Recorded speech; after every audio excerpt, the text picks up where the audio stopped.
What is up, everyone? Welcome into another edition of the Fight HQ podcast. Of course, I am Jason Floyd. We're here to break down UFC Vegas 94, which goes down on Saturday inside the UFC Apex. Of course, headlined by a women's strawweight matchup. We got a man, Lemos, taking on Virna Jandiroba. Of course, we appreciate everyone tuning in for this episode of the Fight HQ podcast. Of course, as always, I am joined by the fighter, Pete Rogers Jr. Good afternoon, Pete. How's it going, man? What is going on, everybody? What's up, Jason? Another week. Another set of fights. Not the best. There's some other things I'm looking forward to. I got a new gaming monitor coming in today, so I'm really excited for that to arrive. I'm going to get all the best frame rates and everything for my gaming setup. I'm willing to talk about anything else besides this card, but it will be nice to make some money and to cash some bets to pay off the new gaming setup. Yeah, I'm with you there. I need to go out and either get a new Xbox or a new or PS5 to play that college football game because I have an Xbox One. So I cannot play the college football game at this point. Of course, we do have our DraftKings contest. It is already live. You can check that there in the show notes. Congratulations, Spencer, once again taking it down last week, taking down the contest. Man, my lineup was. Oof. Like, I took Cortez for a punt play. Wasn't bad, getting 40 points at 7,200, but unfortunately had Santiago Ponzinibbio, had Joshua Van, had Rabdul Azak Al Hassan, Damon Blackshear. Yeah. Were you watching the event live last week, or did you watch it after the fact? I always watch them live best I can, even if I'm at a wedding, if I'm in church, if I'm wherever. The fights are on. Bro. Even if they're in my pocket, they're on. Right when Brunage went down, I'm sitting on my couch going, he ain't continuing. Yeah. Was anyone watching that going, yeah, he's going to keep fighting? No, not at all. I said this. You prefaced it perfectly by saying you just can't trust him. And, it didn't look good early against Al Hassan. Al Hassan was cracking him. And he did hit him in the back of the head. Absolutely. But, he wanted out way before those shots landed, too. Some referees would have stopped it right before those shots. But, that's why we have rules. I was just hoping that, as a Brundage backer, he would have got the DQ just because it would have helped my lineups and it would have helped up my props. And, come on, guys. In the heat of the moment, we still know where we can and cannot hit. I mean, I still hear Jason Herzog screaming at me, ears, fighter, ears, aiming for ears as I'm knocking out one of my opponents. And always have thought about aiming for the ears, staying away from that mohawk area. You cannot hit to the back of the head or the mohawk area, and it's just I don't know. It's just so rudimentary where these guys are just, just throwing everything and don't care where it lands. And how many times are we going to see this? It's just you don't do it in training. I don't know. Sloppy-ass stuff. I thought they were going to roll a DQ because Big Dan was warning him multiple times about that.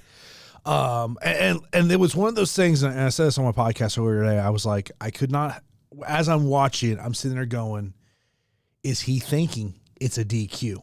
Because if it's a DQ, yep, he gets his win money. No contest, you don't get your win money. So yeah, that was no contest better than a loss, and probably gets him another fight in the company and the promotion, which I'm not going to hate on Brundage, man. I said it last week. Whoever is managing him has done an incredible job of keeping him within the company because I do not understand how he is. Well, credit to Jason House. I don't know how. Yeah, Jason House obviously has a ton. I mean, look, this is one way I'll frame the part of the UFC schedule we're in right now. We're in cut season. Contender Series is coming up. They're going to sign a bunch of those fighters. So we're going to have a lot of fighters who are fighting over, these next couple of weeks that if they lose, and I think this Saturday's card is a perfect example of going out there. If they lose, they're going to go out there and they won't go down there. Of course, I mentioned about Spencer taking down that contest last week. Of course, had Santos called it last week. We talked about that. Submission props goes in there and cash it. Can you apologize to Juicy J? Bro. Shout out Juicy J, man. I mean, he went out there and he's just he's so difficult to deal with and difficult to predict. And like I said, in matchups where you think he's going to get knocked out or get pieced up, he is just there. Jourdain, Woodson, Landwehr is able to land knockout shots, hurt them, put pressure, and capitalize with his submission game. I said it last week. his submission game is better than his striking. Jason called it as far as his straight up underdog pick, but his submission game is nasty. I mean, and it's crazy because like Christian Rodriguez was previously caught in a deep guillotine against I'm sorry. He had Jonathan Pierce in a deep guillotine, but he was in some compromising grappling situations that he, dealt with and was fine. But yeah, people panic when they get choked, man. And Orosa's got a tight guillotine. Of course, we appreciate everyone that's helped us get over 1,000 subscribers on YouTube last week. That is so much appreciated, very much. Thank you to everyone there. And as we kind of start to look ahead to UFC Vegas 94, and when I was putting together my spreadsheet, Pete, I don't know if you kind of had the same thoughts I did, but I was like, man, the salaries this week, because, look, we don't have a lot of big favorites. Your big favorite on this card is Miranda Maverick at minus 225. You only have one other fighter who's above that, who's in that area of 2-1, JeongYeong Lee, who's at minus 200 at 9,100. And I was just like looking at some of these underdogs this week going, you know what, man, there's some intriguing underdogs. I don't know how much I really love the main event in terms of a DFS perspective. Garcia and Choi, I think, is a GPP priority this week. I think someone's getting knocked out in that fight. If you tell me it's Garcia, cool. You tell me it's Choi, cool. That to me is going to be a priority. I look at someone from a volume aspect as a favorite, Bill Algeo. I think DooHoo Choi obviously has first round upside, but I think the pacing of Bill Algeo is going to be key for him in that one. And then I look at someone like a Hyder, Amil. I look at someone like a Trey Ogden, and I look at someone like a Thomas Peterson. All his underdogs this week that I think are intriguing. Yeah, I like a lot of underdogs this week, and I'm glad that you're kind of on the same. You have the same mindset that I do, is where if I have salary left on the table, I'm fine with it, because I don't think it's a favorite heavy type of card.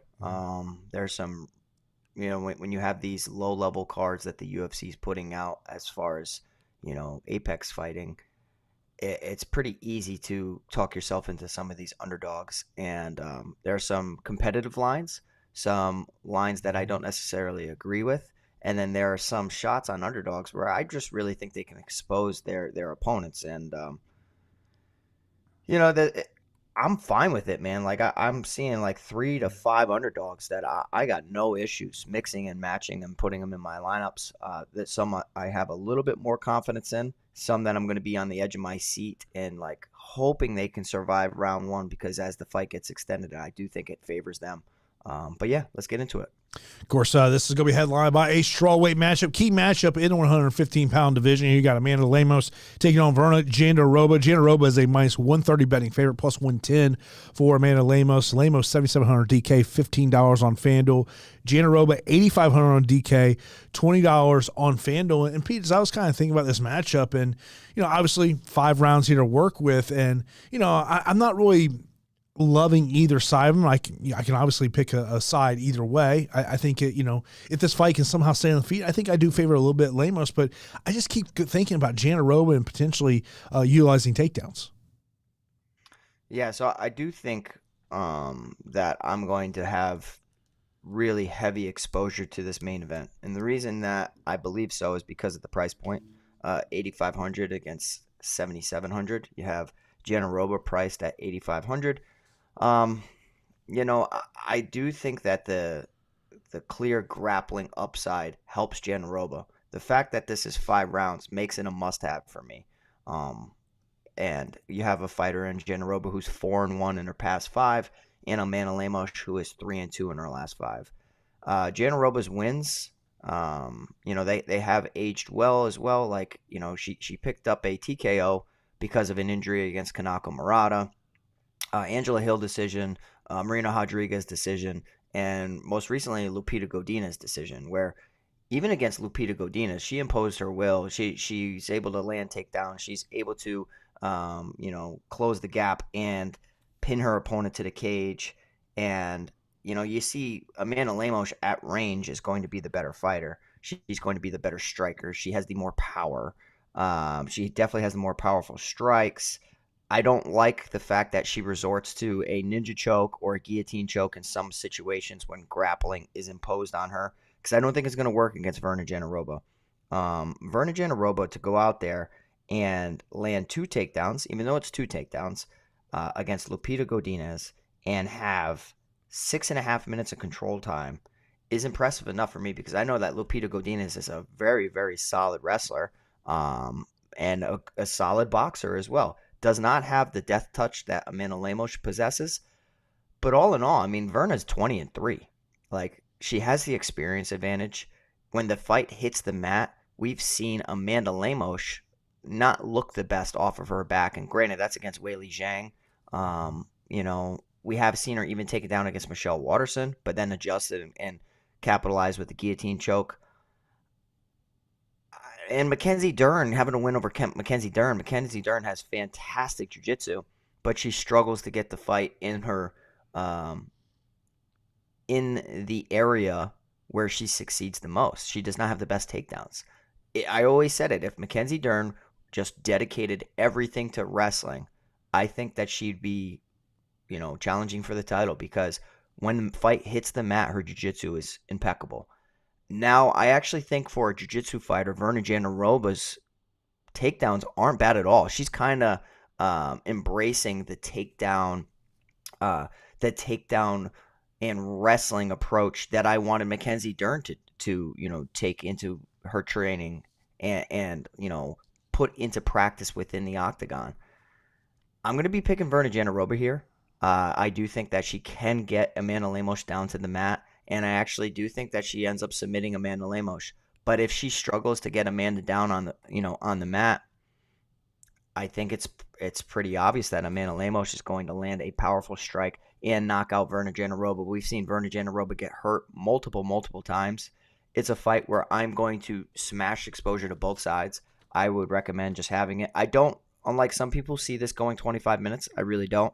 I think that we've seen Amanda Lemos get put in compromising positions and submitted in the past. Weili Zhang has excellent takedowns and control, does not have the best submission game. If Virna Jandiroba takes her down and puts her in a compromising position, I think she capitalizes. And on the flip side, if Virna is stuck at range, striking with failed takedown attempts, I think Amanda Lemos is going to knock her out. So I don't think this sees the scorecards. 8,500 for Jandiroba, 7,700 for Lemos. Get your exposure for both of them, but I'll be siding with Jandiroba to pick up a submission win over Amanda Lemos. And that Jandiroba via submission plus 225, Lemos via TKO KO plus 215. Of course, if you really want to chase some long shots here, Jandiroba via TKO KO plus 1600, Lemos by submission plus 1400, Jandiroba via decision plus 240, plus 500 for Lemos to win by a decision here. Look, I get everything you were saying there. I don't know how much I'll get to this one when I'm hand building like cash lineups, core lineups. I might get a little other places. It may be just one of those situations of depending on how much money I have for that sixth fighter. Potentially this is where I could go here. But my pick will be Virna Jandiroba. Co-main event, you got Brad Tavares taking on JunYeong Park. Park is a minus 160 betting favorite, plus 135 for Tavares. Tavares 7,200 on DK. $11 on FanDuel for Park, $9,000 on DK, $20 on FanDuel. And I mean, look, obviously we've seen Brad Tavares. We know who Brad Tavares is. I mean, we've seen over the course, for the most part, pretty solid takedown defense. But of course, we've seen Park be able to utilize submission. But I'm just starting to kind of wonder Tavares has been through a lot of wars. Could this be a JunYeong Park wins by TKO KO? Yeah, I'll tell you what. I mean, this is a matchup where I'm not necessarily sure I'm going to love it for a DFS. From a DFS perspective, you have JunYeong Park priced at 9,000, going up against the very difficult challenge in Brad Tavares. Throughout Tavares' career, he built his career with excellent takedown defense and solid durability. And now both of those seem like they're somewhat deteriorating. And within his past 5, Tavares is 2-3. Whereas JunYeong Park is 4-1. I really thought that Tavares was going to be able to go out there and pick up a finish over Chris Weidman. And I know that Tavares isn't necessarily known for his finishing ability at all. But I felt like if there was one fight for him to go out there and, punish his opponent and pick up a win, it was Chris Weidman. Butcher him with leg kicks, defend the takedowns because you have great takedown defense, and test that durability of Weidman. And he really chopped at his legs, and he hurt Weidman consistently throughout that. It was just like the lack of not necessarily killer instinct, but like there was no urgency. He was content with riding out a decision win. I don't think that's a good recipe for success against JeongYeong Park because, we've seen JunYong Park throw up a ton of volume in his fights. He's always pressing the action. If he gets taken down 15 times in a fight, he's still throwing volume and throwing out tons of strikes, trying to persuade the judges that he's winning the round by landing the damaging strikes. I mean, he has a split decision victory over Eric Anders, rear naked chokes over Joseph Holmes, Dennis Talulin, and Albert Duraev. And a split decision most recently against Andre Muniz, where he was just completely taken down and controlled, but still fighting for your dollar at every moment. I just don't think that the pace or the volume that Brad Tavares can bring to the table will do much for JeongYeong Park. I think JeongYeong Park will be in the driver's seat for the majority of this fight. Tavares will be defending some stuff, landing some good exchanges, landing some good combinations, winning a round. And I think this is a competitive matchup, but as the fight gets, extended, I do favor JeongYeong Park to start to impose his will a little bit, maybe start to crack and hurt Brad Tavares, whose, invincible chin is now somewhat in question. And if he does get taken down, that JeongYeong Park has the submission skills to possibly capture a rear naked choke, but I do not see that happening. If I saw a finish for JeongYeong Park, it would be cracking that chin that at one point was invincible against Brad Tavares. So I will be picking JeongYeong Park to win a decision here, but I do think that it is competitive in moments, and I probably, just for the sake of it, because I'm not so adamant that JeongYeong Park dominates. I think it's competitive, and I think it's going to come down to optics. Which judge sees the volume, which judge sees the damage, which judge sees the accuracy. I'm going to bet both of them via split decision. This is just a gut call that I have, and I know everybody's kind of been riding these split decision props lately. Tavares is in some close contested fights. We've seen him split over Amari Akhmedov, and then we've also seen JeongYeong Park go to the split decision against Eric Anders. I just think, and Andre Muniz, I do think that it's going to be a close fight at moments. So I might as well just sprinkle it, but the pick will be JeongYeong Park here. And for DFS, I'm not the highest on it, and it's more about Brad Tavares' style than anything of why I just kind of will pivot to some other fights. You know what the crazy style of Brad Tavares is? Guy's been in the UFC since 2010. He has only landed 100 significant strikes in one UFC fight. That's hard, man. It's hard for me to back a guy who doesn't throw a lot. Yeah, that was in 2013 against Ricky Fukuda. He landed 116. Now, he's gotten in the 80 numbers a couple of times. He got that against Dracus du Plessis. He got that against Omari Akhmedov. Prior to that, to get into the 80 number, you have to go back to the Fukuda fight where he landed 116. And, look, I think if you went with the mindset of you thinking, hey, I think this is going to go 15 minutes, and you think Brad Tavares is going to land in that 70 to 75-ish significant strike range, I could see where you maybe go with a cash mindset of going Brad Tavares. But to me, I think JeongYeong Park is the play here. And I would not be surprised maybe if you see Park maybe drops him and ultimately gets that submission win. Park by submission, by the way, is plus 700. I mean, look, if you're going to play a prop bet on Brad Tavares, I would just play the plus decision and prop at plus 215, but that's just me. Next up is a matchup that I do think is a priority that you have to look at in terms of GPPs, and that is because I truly do believe someone's getting knocked out in this matchup. You got Steve Garcia against SeungWoo Choi. Choi is a plus 125 betting underdog, minus 150. For Garcia, 8,600 on DK, $18 on FanDuel. Choi, 7,600 on DK, $13 on FanDuel. And, Pete, I don't know if I have a lot of trust in either one of these guys heading in this matchup, but I just feel that this matchup has a recipe that someone's going to get KO'd and that the winner of this fight is going to be optimal. Yeah, I'm with you. I think it's a DFS-friendly matchup. Admittedly, I have some bias. Nothing against Steve Garcia. I just remember fighting on the same card as Steve Garcia, and we're talking way back in Bellator when Kin Moy and him went to war for 15 minutes. And I just remember he ended up getting the nod, but it was a very, very close fight, and it was an action-packed striking delight, and that's what he brings to the table. I just don't know. Like, yeah, clearly he's UFC level. How can I say he's not? He's 4-1 in his past 5, whereas SeungWoo Choi is 2-3 in his past 5. I don't know. Maybe I'm just a little too critical on Steve Garcia. I've never really been a believer. Never really thought that he was all that great. I see holes within his game. I was wrong in multiple matchups and can admit it. Him beating the hell out of Melky Zael Costa, something I didn't see coming. I wasn't into that. Also, the Shayilan Nurmagomedov and Chase Hooper, it's like, man, oh man. Like, I think the Chase Hooper one, probably ages some of the best. They all age pretty well. I mean, this guy's in action-packed fights, has really devastating power. He's really damn big for the division. He stands at 6 feet tall. They both do. And he hits hard. But I do think that his durability is something that isn't not that it's not tested, but he's just been able to fight through it because he gets rocked in his fights. He really does. He stumbles and he still keeps going. In certain matchups, he has been crumbled. If you can take him down and control him, you can put him in compromising situations and win minutes on top of him. SeungWoo Choi is definitely the cleaner striker of the two.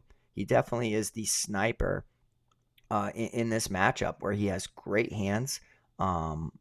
And maybe it's a case where I've underrated Steve Garcia forever and I've overrated SeungWoo Choi.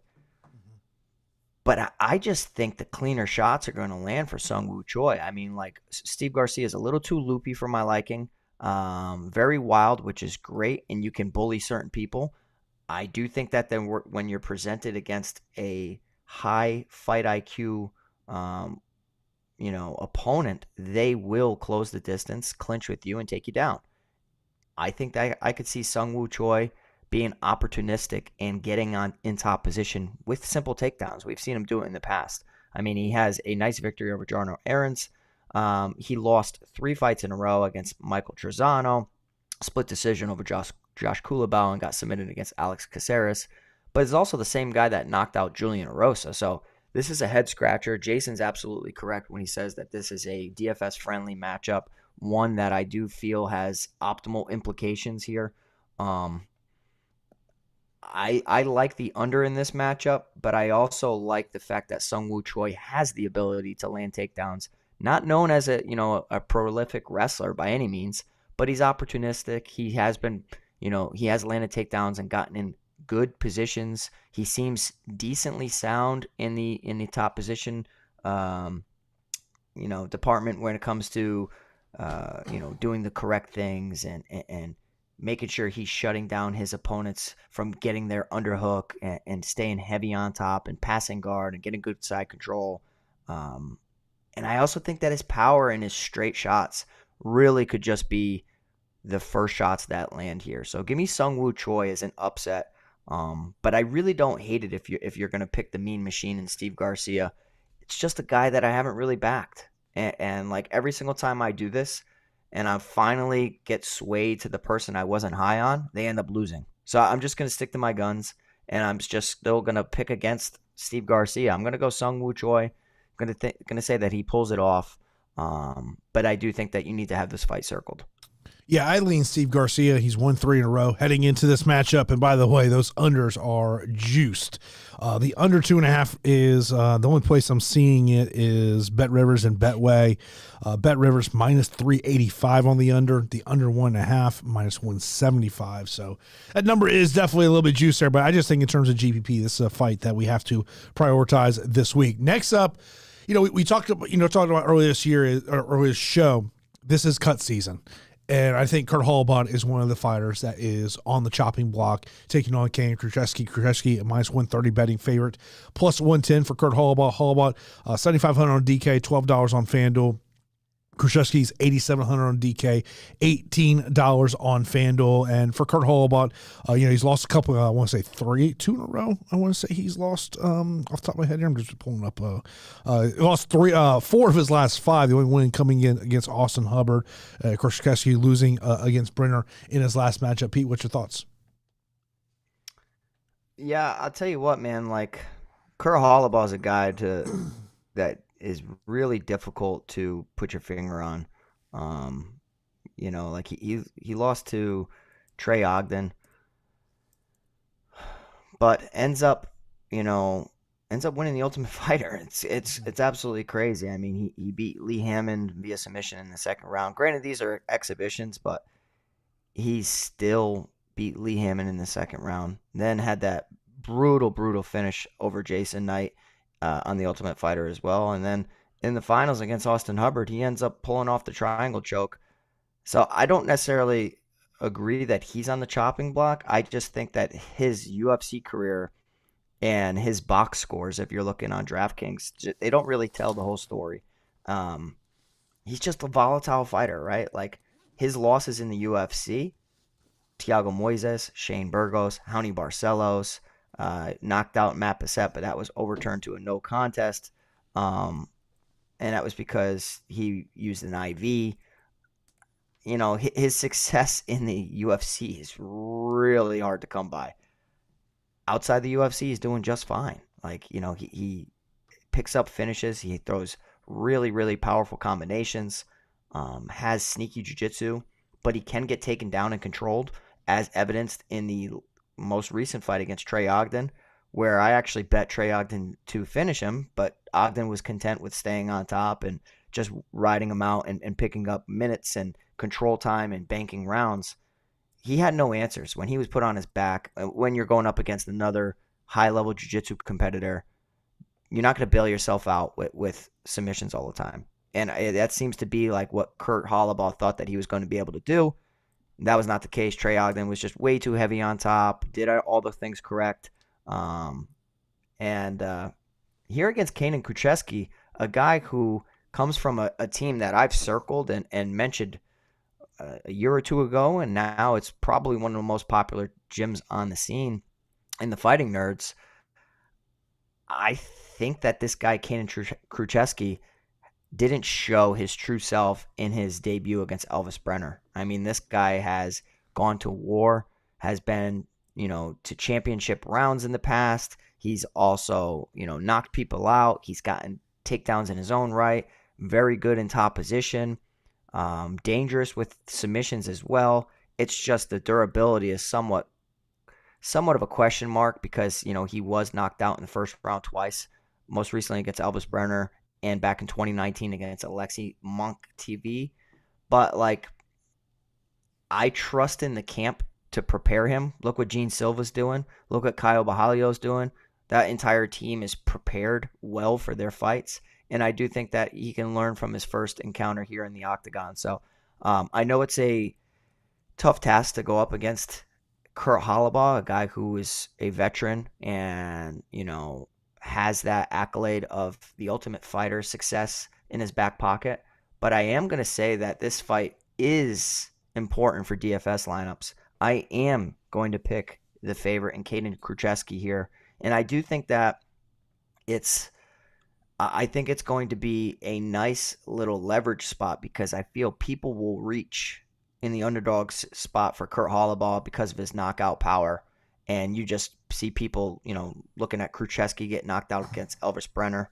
Could happen here, man. It definitely could happen here. But I think that Kruschewsky can hurt Holobaugh in his own right, clinch with him. I think he's going to be the better fighter in the clinch. And the wrestling favors Kaynan Kruschewsky. I don't think that Holobaugh's wrestling can keep up, and that was pretty apparent against Trey Ogden. So give me Kruschewsky here to win a decision, but a very dominant one at 8,700. I agree with what you have to say there. And by the way, plus 275 to win via decision for Kruschewsky. In this one, I just think he gets the job done. But there are fighters in this price range I just like a little bit more from a fancy score upside perspective. You mentioned about Steve Garcia being a guy that, just for, we have these internal thoughts of like, hey, just don't always back the guy. For me, that's Cody Durden. I would, if you had told me Cody Durden would do what he's done in the UFC, I did not see this run coming from him. Taking on Bruno Silva here. Bruno Silva plus 100, betting underdog minus 120 for Cody Durden. Durden 8,300 on DK, $17 on FanDuel. Silva 7,900 on DK, $14 on FanDuel. These two guys have trained together down in ATT. Apparently, the story is that the UFC offers this matchup to both fighters. Durden turns it down because he's trained with them in the past, thought they were friends. Silva accepts the fight. UFC goes back to Durden's management and goes, hey, just a heads up, Bruno Silva took the fight. And so apparently this is how this fight ultimately comes together here. But Durden's just one of those guys that for whatever reason, I never back him. And yes, he is coming off a loss. Prior to that, he had a nice winning streak going. Yeah, so, again, this is another fighter for me where I'm lower on than the public. And whenever I switch and I kind of start listening to the public, that's when that fighter that I was low on loses. So I might as well just, go down with the ship, and I'm completely fine with it. And if I'm wrong, I'm wrong. I am not the highest on Steve Garcia, so I'm picking SeungWoo Choi, and because of the reasons that I laid out there. So that was my first underdog of the card. Second underdog of the card is going to be Bruno Silva here. I think that the years of training at Fight Ready, being Henry Cejudo's main training partner for all these years, wrestling with him, and in addition to that, being a Brazilian Jiu-Jitsu black belt, and now training at the mecca of mixed martial arts, American Top Team. I think that he's going to be prepared like no other. And not only that, he has the striking advantage in this matchup. The pace of Cody Durden is something that can break a lot of fighters. I just think that in this matchup, like, Bruno Silva has answers to what Cody Durden can throw out there. Cody Durden's gone, and he's 4-1 in this past 5. He finishes JP Buys, very nice. Carlos Mota decision. Charles Johnson, another fighter. And look at last week, right? I go down with the ship because I'm not big on Charles Johnson, and he was, in my opinion, losing the fight or about to lose the fight, and comes out in the third round and really puts a stamp on it and finishes Joshua Van. And then you have Durden picking up another victory over Jake Hadley, and most recently getting subbed against Tagir Ulanbekov. If you look at Bruno Silva, yes, he lost the decision to David Dvorak and Tagir Ulanbekov. I like the fact that he went 15 minutes with Tagir, knocked out JP Bays, knocked out Victor Rodriguez, hurt Tyson Nam, and subbed him with a rear naked choke. He has that finishing ability about him. He can get, taken down. I think that he will get taken down against Cody Durden. Durden's going to push a pace on every opponent that he goes in there against. He's going to look to, treetop with a high single, pin him against the cage, get the double, lift him, run across the cage and slam him. But I do think that if a fighter can work back to their feet, threaten with submissions, make Cody Durden defend those submissions, hurt him on the feet, be the better striker, match the pace, match the pressure, and just try to show the door to Cody Durden, I think Cody Durden will look for the exit. And that's what I'm thinking is going to happen here. So high-paced action. You're talking about, 2 flyweights that I do think that, belong in the top 15 if they aren't already. It looks like, according to Tapology, they have Durden as 13th ranked flyweight and Bruno Silva as the 16th ranked flyweight. I agree with that. I think that they're a part of the upper tier. This is just a matchup where I don't think it favors Cody Durden. He can have moments of success. The kill shot standing for Bruno Silva, I think, will be the difference maker. The submission game and being a jiu-jitsu black belt, I think will have some opportunistic submissions for Cody Durden, leaving his neck out there. And I think people will be surprised that Bruno Silva can land takedowns here too. Like, Bruno Silva is a very, very good wrestler and jiu-jitsu practitioner. So give me my second upset of the night in Bruno Silva. But again, this is a fight where I'm going to smash exposure to both Cody Durden and Bruno Silva. Same thing with Choi and Garcia, and same thing with Jandiroba Lemos. But I'm picking Bruno Silva to pick up a finish over Cody Durden. Yeah, I'm kind of with you there. That's where I was kind of thinking. I mean, if you look about during that 4-fight winning streak in the previous 3 prior to that loss to Ulan Bekhtov, Cody Durden had landed 4 takedowns against Jake Hadley, 11 takedowns against Charles Johnson, and 4 takedowns against Carlos Mota. So, I mean, obviously we know. I mean, anyone who has followed Cody Durden's run pre-UFC to getting into the UFC, you know this guy is all about the wrestling. But I do like going with the underdog shot there of Bruno Silva. Next up, we got DooHoo Choi taking on Bill Algeo. Bill Algeo, minus 170 betting favorite, plus 140 for DooHoo Choi. Choi, 7,300 DK, $11 on FanDuel. Algeo, 8,900 on DK, $19 on FanDuel. Just from, just as a pure, I think that the fight's going to deliver. This is one of the more interesting fights to me on this fight card. I mean, I think the longer the fight goes, I think it definitely favors Bill Algeo just because of the pace that he brings, Pete.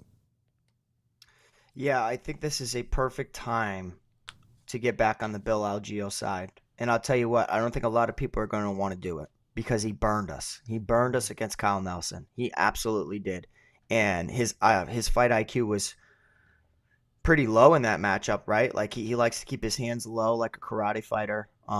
He dances on the outside. He throws shots. He likes to taunt his opponents and do lookaways and fade backs and do all these things that in a boxing 101 class they teach you not to do, but he gets away with it because he is very talented and he is very diverse with his striking and blends his wrestling decently well too. So the higher up you get in the sport, the more you can get away with making subtle mistakes.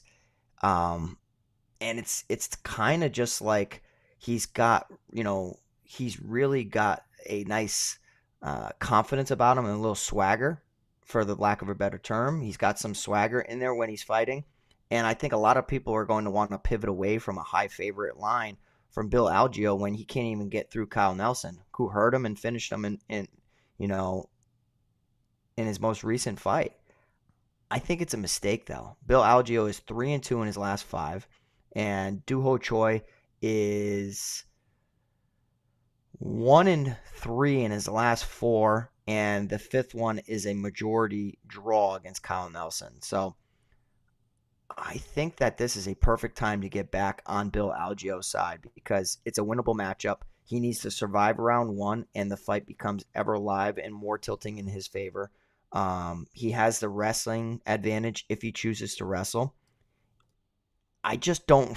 The one thing about Bill Algeo now is do you trust the chin? Do you trust him keeping his hands up? Do you trust him offensively, not getting too carried away where he gets caught, leaving his hands down? So defensively, do you trust him? I'm still going to trust Senor Perfecto here, Bill Algeo. And I think this could be one of the biggest leverage spots on the card because people do not want to pay a premium for a guy who just got knocked out against Kyle Nelson. I was almost, going to go the other distance, go the other way, and back DooHoo Choi. But the reality is a lot of DooHoo Choi's success is 8 years ago, 7 years ago, 6 years ago. And that's not his fault, right? For military service, he steps away from the sport. But while he's serving to protect his country, you have guys competing actively. You have a guy in Bill Algeo going out there and defending crazy submission attempts from Herbert Burns and ending up TKOing him and surviving that. Going a split decision against Andre Fili, who is a very difficult puzzle to solve. We just saw him, have a very competitive fight against Cub Swanson, finishing TJ Brown, going and beating Alexander Hernandez, and also beating Joe Anderson Brito. All those fighters, I think, cause DooHoo Choi problems. The Korean Superboy is a unique striking talent, absolutely. We have seen him knock out people and put on excellent performances. But the Cub Swanson decision, that fight is one of the best fights I've seen from a striking perspective, just because it's so exciting. Mm-hmm. You started seeing a little bit of his game deteriorating over time. I'm going to be back in Bill Algeo here at 8,900. I think this is a perfect spot for him to put pace on his opponent. I think that he's just going to edge out the Korean Superboy round to round, and more so as this fight gets closer to the 15 minutes. So I think that Bill Algeo is just going to have way too much volume for DooHoo Choi, and you just got to make sure that Bill Algeo doesn't get knocked out. And it's pretty hard to knock out Bill Algeo because that was like one of the first moments we've ever seen anybody do that to Bill Algeo. We've seen him get hurt countless times, right? Like, but that was the first KO TKO loss of his career, and it happened to go against one of the worst fighters in Kyle Nelson in the UFC. So I'm just going to give him a pass on that one, and I think that Bill Algeo gets back in the win column here. And priced at 8,900, I have a ton of interest. And I would say this: I could see DooHoo Choi getting off to a good start in this matchup, and there, you know, in the live betting market, a chance to really hop on Bill Algeo, maybe get a little bit of a better number than what's currently out there. You know, as I look at the prop bets, I don't mind the plus 140 wins by decision for Bill Algeo, but yeah, I'm kind of with you there. Next up, we got Lee and Amil. Amil a plus 170 betting underdog minus 200 for Lee. Lee is 9,100 on DK, $21 on FanDuel. Amir is 7,100 on DK and $10 on FanDuel. Pete. Man, I'll tell you what, I'm a big fan of JunYeong Lee. I'm also intrigued about Hyder Amil. I do think that JunYeong Lee is very skilled, and I would circle and label him as a prospect. I mean, the Korean Tiger throws excellent combinations. I did pick against him, you know, in his road to the UFC final against Yi Jia, and it went to split decision, and it was mainly because of Yi Jia's wrestling. And, you know, you saw JunYeong Lee get controlled throughout that contest, get put against the cage, get taken down, you know, look fatigued, but that's going to happen in a mixed martial arts fight. It's exhausting. Get taken down, get controlled, get back to his feet, try to throw up some good combinations, throw up some Hail Mary arm bars to no avail. But I was surprised that he got the nod. You know, it's just like the few damaging shots that he landed persuaded the judges. No problem at all. That's okay. But against Blake Builder, he went out there and won unanimously. I think, though, the pace of a Hyder Amil can really do what Yi Jia was attempting to do, but in a more emphatic fashion, because you will see Hyder Amil throw combinations. Yi Jia is really just a wrestler through and through. Very, very talented in the wrestling department. Took him down, controlled him, but like doesn't necessarily commit to throwing damaging shots to really check off that damage criteria. Whereas Hyder Amil does. Like Hyder Amil will push the pace, step forward, crowd you, you know, try to put you on your back foot, whether it's with volume striking, you know, long combinations, or just attempting takedowns. I do worry about the in-betweens where Hyder Amil does seem to not be the best defensively. I worry about him getting caught and knocked out one of these days. And honestly, Saturday could be the day that JunYeong Lee goes out there and proves, yeah, I should be a minus 200 favorite over Hyder Amil, and I'm going to knock him out. I could definitely see it from a technical standpoint. There are some mistakes that within Hyder Amil's game that I'm not too fond of. But I do love the footwork where he's just, you know, constantly pushing his opponents back. I love the pace. I love the volume. I love the wrestling. I just love the activity. Yes, he got his back taken against Fernie Garcia. He got out of it. Yes, he has tired, you know, on the Contender Series. But who the hell is not going to tire when you push a pace like that? Like, that's like a, you know, Merab's in his own category. But the type of pace is similar to Merab. Like Merab goes out there and Merab just doesn't look tired because he just trains like that and competes like that on a daily, you know, day-to-day basis. That seems like what Hyder Amil does. And I do think a guy that throws with good volume, good aggression, and high pace can win moments and can win rounds against JunYeong Lee. And we already know, like, priced at a complete discount at 7,100. I'm willing to back him here. I'm willing to back Hyder Amil. I am going to back him here. He could get knocked out, and we could look really, really silly. Regardless, I do think that this fight is something you need a part of your lineups. And Hyder Amil definitely could, you know, exhaust over time, and then JunYeong Lee throws up an armbar like he has in the past and subs him, or you know, knocks him out on the in-betweens. But I'm going to back Hyder Amil. I think that there's enough, enough going for him for me to back him at a plus 155 to plus 175, depending on the market, and price at 7,100 on DraftKings. Yeah, I need somebody to help me build my lineups and, help me put the pieces that I want in. And it's going to be Hyder Amil here at 7,100. And by the way, that Lee wins by TKO KO is at plus 180. I'm with you. I like taking the underdog shot here on Hyder Amil. Next up, we got Brian Kelleher taking on Cody Gibson. Cody Gibson, a minus 190 betting favorite, plus 160 for Kelleher. Kelleher, 6,900 on DK, $8 on FanDuel. Gibson, 9,300 on DK, $22 on FanDuel. And Pete, this is one of those fights that when I saw the salaries, I was like, oof, man, 9,300 for Cody Gibson. Oof, that's a steep price tag this week, Pete. Yeah, definitely a steep price tag. I'm not sure if I'm going to be all about that price tag. I'm going to get a little different. The volume definitely sides with Cody Gibson. I mean, both of these guys are a little bit older for the division. I mean, 36 for Cody Gibson, 37 for Brian Kelleher. Gibson's 2-3 in his last 5, and same thing for Brian Kelleher. I will say that Brian Kelleher is fighting top-end competition. Cody Garbrandt, Mario Batista, Umar Nurmagomedov, Kevin Kroom and Domingo Pilarte are layups. Whereas, Gibson's fighting Miles Johns, Brett Katona, and then a bunch of guys on, the Ultimate Fighter. I will say that, Cody Gibson, I think the volume and the striking is going to help him in this matchup.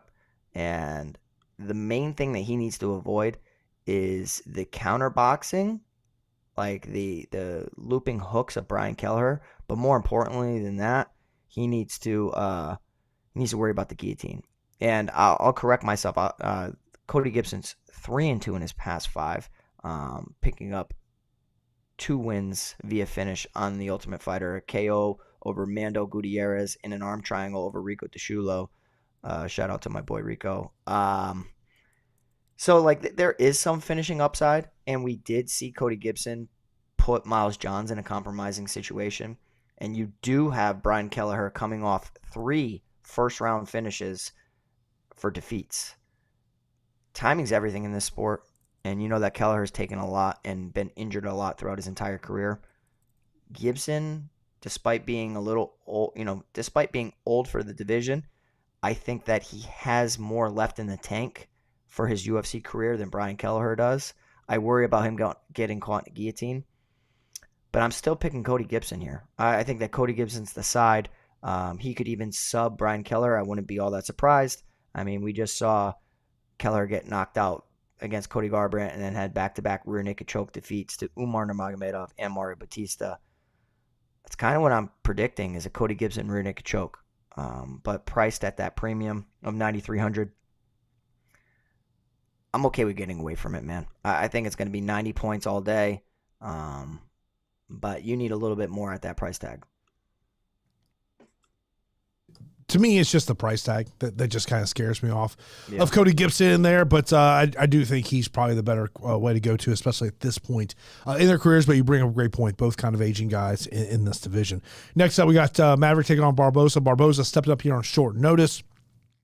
She replaces Tracy Cortez, who was supposed to be in this matchup. She's a plus 185 betting underdog, minus 225 for Maverick. Maverick, 9,200 on DK, $23 on FanDuel. Barbosa, 7,000 on DK, $9 on FanDuel. And as I was putting together my spreadsheet today, Pete, my general thought was this is the time for Miranda Maverick to go out there and have that holy crap type performance. Yeah, I think that this is a perfect matchup for Miranda Maverick. And the reason I say it is I just think that there's a big gap in skill. And maybe I should correct myself. Not big gap in skill, big gap in experience. You have 13-5 Miranda Maverick. Doesn't really tell the whole story. You have Dione Barbosa, 7-2. She's 4-1 in her past 5, and same with Miranda Maverick, 4-1 in her past 5. But if I name you the people that Dione Barbosa is fighting, you're not going to know who they are. Most recently, Ernesta Caracate, who's only a 5-0 fighter. But if I say Sabina Mazo, Shayna Young, Jasmine Chasuda-Vicious, Priscilla Cachoeira, and Andrea Lee, all those names ring a bell. And Miranda Maverick is still really, really young for the division, 27. She has to be, a little bit careful in the grappling with Dione Barbosa, who is a very talented jiu-jitsu practitioner. But I do think that on the feet, she's the better fighter. Dione has some sneaky power, but I think that Miranda Maverick has her covered. She throws good elbows, good hands, good kicks. Very, very good wrestling. I think that she has better wrestling than Barbosa. She has better striking. She has the experience. She has the better pace. It is women's MMA. And finishes, for the most part, aren't as likely, especially when you start to get on the top end of the divisions. Low-level women's MMA is a different thing. I don't consider this low-level women's MMA. I think this is upper tier, and that Dione Barbosa will be stuck in the mid-tier for a while. I think that she's good, but not great, whereas Miranda Maverick should be ranked for the near future and for a very long time and possibly contend for the title one day. So Miranda Maverick's going to be priced at 9,200. It's just, has she really paid off a similar price tag in the past? I mean, against Priscilla Cachoeira, who has absolutely no ground game, she still only scored 104. 104 is good. Her best performance was against JeongYeong, where she picked up a decision victory and scored 118. But that was largely due to her taking her down 5 times, having 9 minutes of control time. Sabina Mazo, same thing, submitted in her second round. I don't think that she can be able to submit Dione Barbosa, right? So it's either KO or decision. And if it goes the distance and is a decision, I think that she could be a little bit more selective with takedowns to avoid the jiu-jitsu attempts of Dione Barbosa. So I think it's a very talented Miranda Maverick, looking dominant throughout. But for DFS perspective, I think that there's better fights to target. Miranda Maverick wins easy here, but I don't think that it materializes into the best DFS performance. So 9,200, I'll have her in some, but I think that she should get this done relatively easily. Yeah, I mean, I think if you're looking for a parlay core piece, I don't mind going to Miranda Maverick. In this aspect, I think she should go out there and get the win. Unfortunately, she would have had a big matchup against Tracy Cortez. Of course, we all know why that did not happen. Next up, we got Radzhabov taking on Ogden. Ogden a minus 105, minus 115 for Radzhabov. Radzhabov 8,400 DK, $17 on FanDuel. And for Ogden, he's 7,800 on DK and $13 on FanDuel. And Pete, this is another underdog that I'm looking at this week.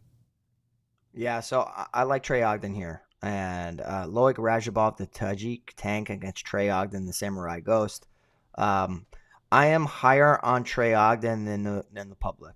And I've been saying this for 3 fights now.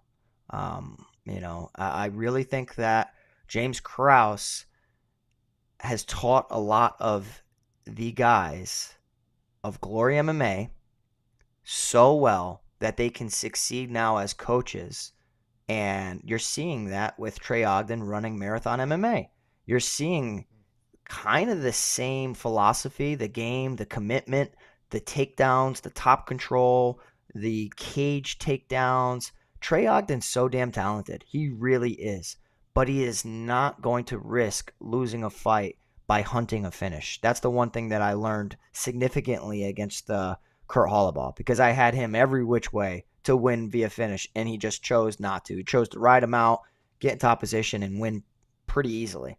So it upset me. It upset my bankroll, but there was a clear gap in fight IQ, and Trey Ogden makes up for what he lacks physically with his fight IQ. His approach to the game is like a true professional. I think that the 15 minutes likelihood of this fight clearly favors him. Loik Radzhabov is a very, very good fighter, very good wrestler, likes to impose his will early, starts to kind of teeter off as the fight goes on. I'm going to say they're both 3-2 in their past 5. I know that Trey Ogden has a no contest over Nicholas Mota via premature stoppage. He was on his way to winning that fight. That was going to be another finish for him. So Trey Ogden's looked damn good. I think that on the outside, he's a little bit too tippy-tappy, pitter-patter with the striking. Can get takedowns if he needs to, if he's down. Can reverse position. He has, back early in his career, been submitted, but I think that we've seen him really, really mold into a top-end fighter. And I'm going to make a bold call that he's going to be a guy that starts to climb the rankings and possibly gets fringe ranking as time goes on. I think that Loik Radzhabov is going to look good early, but I think that he's going to succumb to just the Trey Ogden not going anywhere, striking with them, defending takedowns, reversing cage position, winning minutes in the control time, in the clinch. And, Trey Ogden can do whatever Loik Radzhabov can do, just with a better gas tank. So give me Trey Ogden to pull off the slight upset here at about plus 120, plus 130. As far as DFS, I learned my lesson from Trey Ogden of think that he was going to go out there and be a crazy finisher. He did score 117 against Kurt Holobaugh, and that was only with 3 takedowns, but 11 minutes of control time. I think he wins a decision here, and I think that he could do well, but I think that Loik is also really good early, and this will be like a wins 2 out of the 3, minimal output, minimal score, more of a betting piece and then a DFS piece for me, but I think Trey Ogden pulls it off. Yeah, I'm with you in terms of that one. Next up, we got Carolina taking on Pudilova. Pudilova is a minus 105 betting favorite, or I don't know, minus 115 for Carolina. Carolina, $8,000 on DK, $14 on FanDuel for Pudilova. She is $8,200 on DK and $16 on FanDuel, Pete. Yeah, I don't really have a lot for this fight, and it's because I view this as low-level women's MMA. Granted, earlier I said low-level women's MMA finishes are more likely. I just don't see it happening here. I just don't see it happening. I see this being decision all day long, awful score for DFS. I mean, we have Luana Carolina, who has defended takedowns decently well throughout her UFC career. When she does get taken down, though, she doesn't have the best jiu-jitsu. But, she can reverse positions at times. She picked up a nice finish over Yulia Stoliarenko, who's a round 1 hero. Upset Ivana Petrovic. Split decision over Joanna Wood. You have Lucy Pudilova, who has a split decision over Jocelyn Edwards. Looked good late when Eileen Perez was completely gassed out, but she was dominated throughout that. I think this is going to be a Luana Carolina decision. But either way, I don't really have much DFS interest. If other underdogs fail, then this is a situation where a decision win for 8,200 or 80 or 8,000 fighter, comes through. I just don't think it's going to matter. I think that they're both going to score terribly. Pudilova can attempt takedowns, but Carolina's trying to take down a table. Her legs are really long. And she can fight for underhooks. And on the outside striking, she just doesn't allow her opponents to get close all that much. So I think the length is going to favor Luana Carolina. Just a slight reach advantage. But I'm going to pick Luana Carolina to win a boring decision, awful fight. I hope I'm wrong. But yeah, I'll be picking Carolina, and I will be avoiding this fight. And usually I don't avoid the 8,200, 8,000 fight. But, I mean, if Pudilova laces up those wrestling shoes and finds early success, she could take down Carolina to Takedown City. I just don't see it happening. Yeah, just a fight that you're not going to feel good about if you're rostering it. And then our opening fight of the night is Muhammad Usman taking on Thomas Peterson. Peterson, a plus 110 betting underdog, minus 130 for Usman. Usman, $800 on DK, $19 on FanDuel. Peterson, $7,400 on DK, and $12 on FanDuel. Let's just be honest about this. This is the lower end of the UFC heavyweight division, and Mo Usman is just a guy that I've just never trusted. Yeah, you know what, though?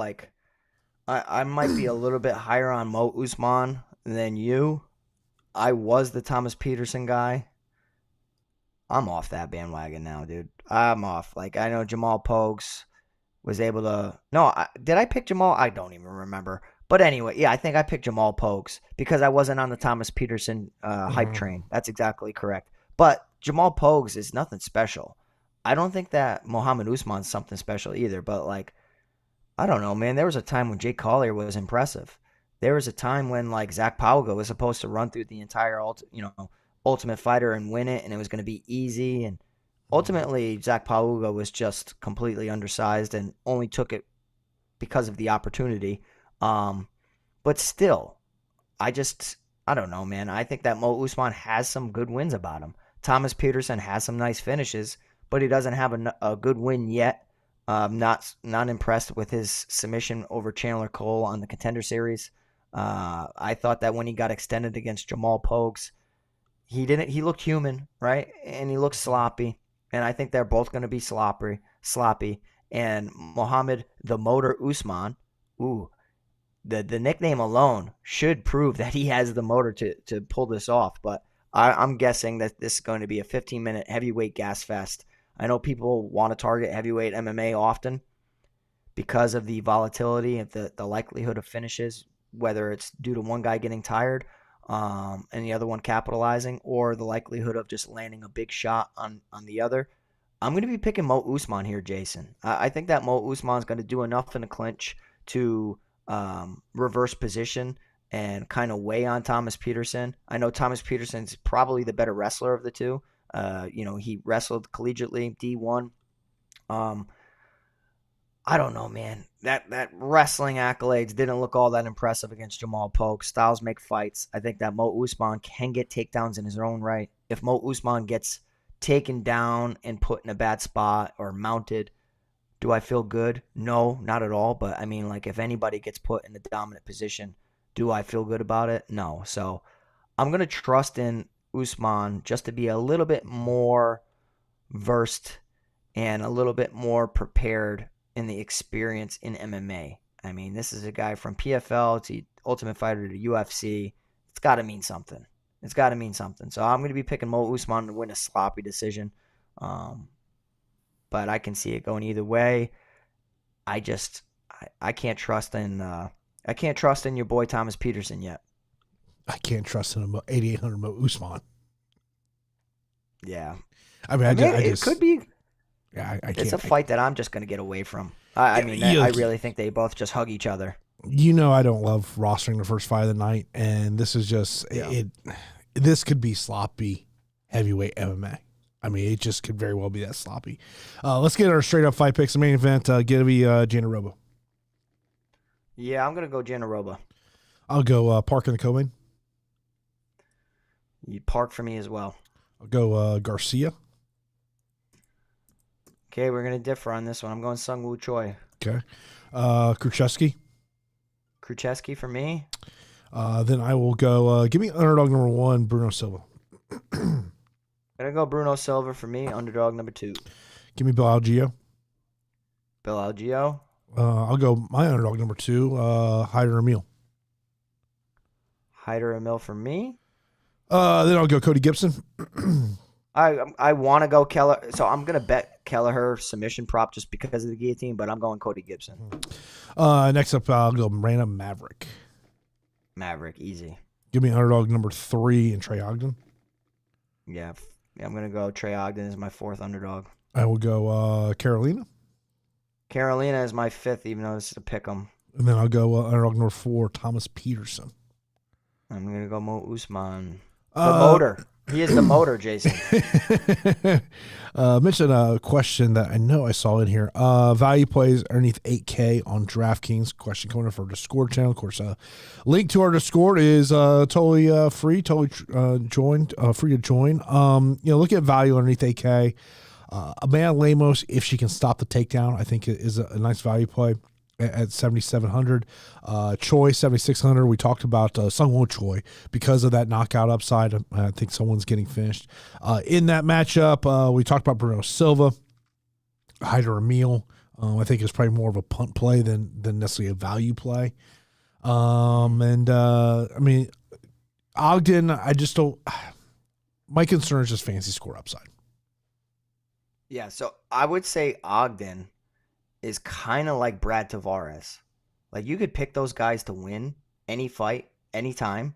But for DFS, do you want to roster a Brad Tavares? Probably not. Not the most DFS friendly guy. Same with Trey Ogden. So that's kind of like the category. And I'm just like, yeah, it all depends on the other underdogs, whether they get 100 points or if no underdogs come through and the Trey Ogden 69 points, 68 points is going to be enough. You know what I mean? That's where like that 8,200, 8,000 fight starts to come into question. But I'm with you. I'm not big on Ogden from a DFS perspective, and it's all about the other underdogs you laid out. You know, in terms of a core 3 on DraftKings, I think you can go to a lot of different places. I understand if I think you put Jandiroba in that core 3, you know, thinking about, you know, takedown upside, control upside in terms of that one. You know, I would probably say fighters I feel confident in would be Bill Algeo, Miranda, Maverick. I just don't know if Maverick scores the kind of points that you're going to want at 9,200. But like, to me, like if you're talking about a core 3, I think it's Jandiroba. It's one of the fighters in the Garcia Choi fight, and then probably Bill Algeo.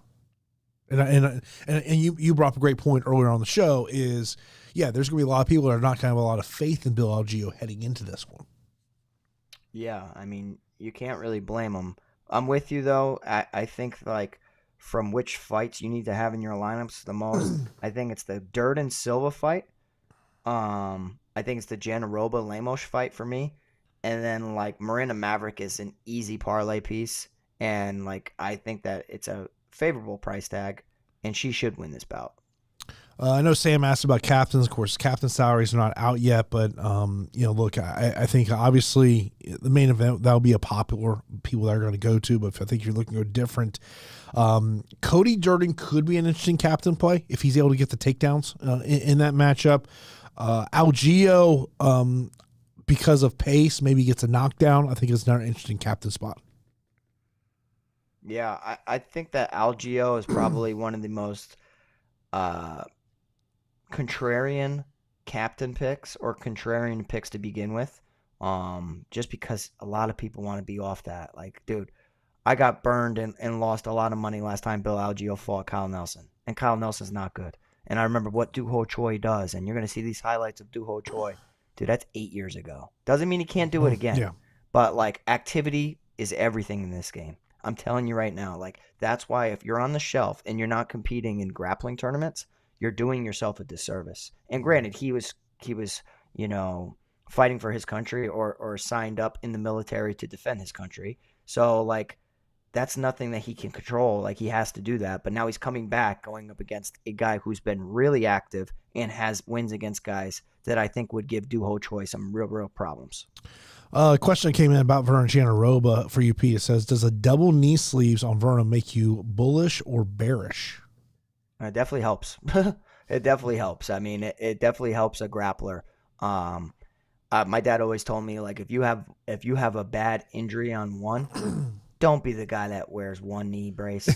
You might as well wear two. Because if I see a guy walking in there with an ankle brace or a knee brace or whatever the hell, you're going to target it. Or, yeah, exactly. Like my dad would be like, mastermind, be like, put it on the other one. So, like, you got a bad right knee, put it on your left knee so they go after the wrong leg, like, tries to big brain it. But, no, I think her, it's just part of her game. I think that they should be allowed double knee brace, not necessarily. But in a situation where she could scramble, it could definitely help her, land some takedowns or have a little bit more grip in the grappling situation. But it's probably just something she's comfortable with, or both of her knees are absolutely torched. You don't know. Yeah, exactly. Of course, we do appreciate everyone tuning in for this episode of Fight HQ. Of course, we do have our DraftKings contest. It is in the description below, so be sure to check out that. Of course, be sure to hit that thumbs up button right here on YouTube. Got the Discord channel, totally free to join. Great conversation there. If you got any other questions, you can hit those up in the YouTube chat or Discord. Myself or Pete will definitely get back to you. So we appreciate everyone tuning in for this episode of Fight HQ. Of course, we will be back next week. UFC 304 is next week. Of course, we got 2 title fights, a part of that fight card, the welterweight and the interim heavyweight title. Could you only imagine if Curtis Blades wins and new interim heavyweight champion? So dumb, dude. We're waiting for a heavyweight fight that nobody cares about. It's crazy. Oh, I know. Hey, I know. We got a good card coming up. Well, I haven't looked at it, but the 2 fights you just mentioned are 2 better fights than anything we have on this card. So I'm excited. I will tell you the one fight that I'm paying attention to see where the odds go is Paddy Pimblett and King Green. because I don't think Patty will stand up at all. I think he is going to be shooting right from the start of that fight. I can't wait. I'm just scrolling now. Let me just see if I can find out what is the odds on that one. Patty's got to be a 250. No, at least. No, he is plus 110. Those odds say I'll be all over King Green next week because I don't think Patty is going to stand with him one bit. If that boxing defense has not improved. Yeah, but do you think that's the guy to expose it, though? Do you think it's King Green? I think we are starting to see the UFC is saying we're no longer giving you the ideal matchup. You want to make six figures? Here's the six-figure fighters you're getting. Yeah. So, but yeah, that is odds I'm paying attention to for next week. Interesting. You know. I'm excited. This week, I had my brother-in-law ask me. He's like, "Hey, let's get together, watch the fights." I'm like, "Dude, I might actually do something this weekend. I might take my lady to go do something because I don't even know if I want to watch these fights. These fights are pretty damn bad, and I watch every card every weekend." So that's because you're watching Jake Paul, Mike Perry. I ain't watching that. But dude, I will tell you, Mike Perry's plus 300. That's intriguing to me. I will say this: living in Tampa, there ain't much buzz for that card in Tampa. They are struggling selling tickets. I think Mike Perry. There's a big difference between small glove and big glove fighting, or no glove and big glove fighting. Yes. I probably will still put $100 on Mike Perry though, just because. I probably will. I think I think a lot of people are rooting for Mike Perry to go out there and get it. I mean, look, Perry's going to bring the fight to him. I listened to Jake's interview on McAfee show, and he keeps talking about wanting to be the best cruiserweight boxer in the world. I'm like, okay, if that's what you want to be, take on the best cruiserweights in the world. Yeah. Stop taking these fights. Stop wanting to go. Tommy Fury though. Yeah, and now you want to, and you're talking about, oh, I'm gonna win this one. I'm gonna go fight 59-year-old Mike Tyson. Like, I think this honestly is a dangerous fight for Jake Paul to lose credibility, because the Tyson fight, in a way, I would have picked Jake Paul. This is a fight where it's like, shoot, Perry's a much harder fighter to deal with, and Perry's a dog. Like if Perry gets knocked down, he's gonna get right back up and he's fine. And I love how he's saying, like, I'm gonna be fine fighting with these pillows. Like he's calling gloves pillows because he's just an idiot. So like, I'm ready for it. I'm gonna put $100 on him. I mean, and let me just kind of toot my own horn. I finally won a home run derby bet for the first time ever. Finally. And I never, ever, ever win. I had like terrible bets. Like I bet on like Mookie Betts like last year or something like that because he had the second most home runs, and he didn't come through at all. And I was like, I learned a lot from that loss. I'm like, all right, I'm going to be betting big guys. So Pete Alonso flopped for me, but then I bet Teoscar Hernandez, who ended up winning. So it was a nice ticket. Got a new system for my gaming setup, and hopefully now we can cash some big tickets this weekend and on this UFC card, whether I watch it or not. Yeah, that's all about. But of course, we appreciate everyone tuning in for this episode of Fight HQ. We will talk to you next week as we will be getting you ready for UFC 304.